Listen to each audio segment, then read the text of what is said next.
პარაცეტამოლი აუტიზმს იწვევს. დღეიდან FDA გააფრთხილებს მედიკოსებს, რომ აცეტამინოფენის იგივე პარაცეტამოლის მიღება შესაძლოა ნაყოფში აუტიზმის განვითარების მაღალ რისკთან იყოს დაკავშირებული. ასე რომ პარაცეტამოლის მიღება ძალიან ცუდია, ვიმეორებ, ძალიან ცუდია. 2025 წლის 22 სექტემბერს ზუსტად ეს სიტყვები წარმოთქვა ტრამპმა თავის გამოსვლაში. ამ განცხადებას ძალიან სერიოზული სამედიცინო ასოციაციების და ინსტიტუტების შეშფოთება მოყვა და მათ ერთმანეთს მიყოლებით გააკეთეს განაცხადი. ამ განცხადებებში ნათქვამია, რომ პარაცეტამოლი ერთადერთი უსაფრთხო საშუალებაა, როდესაც ქალს აღენიშნება ცხელება, ტკივილები და არის შეუძლოდ მეტიც მაღალი სიცხის და გართულებული ინფექციური დაავადებების მკურნალობის დაყონება, ბევრად უფრო საშიშია ორსული ქალისთვის და მისი შვილისთვის, ვიდრე პარაცეტამოლი. განცხადებებში ასევე აღნიშნულია, რომ პარაცეტამოლის კავშირი აუტიზმის განვითარებასთან არც ერთ კვლევაში არ დასტურდება და შეიძლება ითქვას, რომ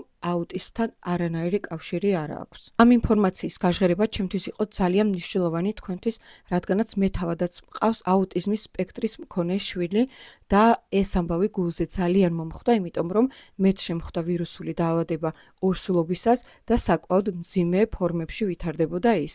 აქედან გამომდინარე, საკმაოდ ბევრი პრეპარატის მიღება დამჭირდა. ფიქრობდი, რომ აი რომელიმე წამალმა ალბათ იმოქმედა და ჩემი შვილი დაიბადა ისეთი, როგორც დაიბადა თქო. სპეციალისტებს არ შეუძლიათ კონკრეტულად დაასახელონ, თუ რა არის აუტიზმის განვითარების ნამდვილი მიზეზი და ამასთან დაკავშირებით საკმაოდ ბევრი კვლევები ტარდება, მაგრამ მე ერთი არ მესმის, რატომ მაშავებენ რომელიღაცა პრეპარატს, რომელიც საერთოდ კავშირში არ არის თურმე აი ამ სინდრომთან და ალბათ აქ პოლიტიკურ-ეკონომიკური ინტერესებია და არა ჯანმრთელობა პირველ რიგში.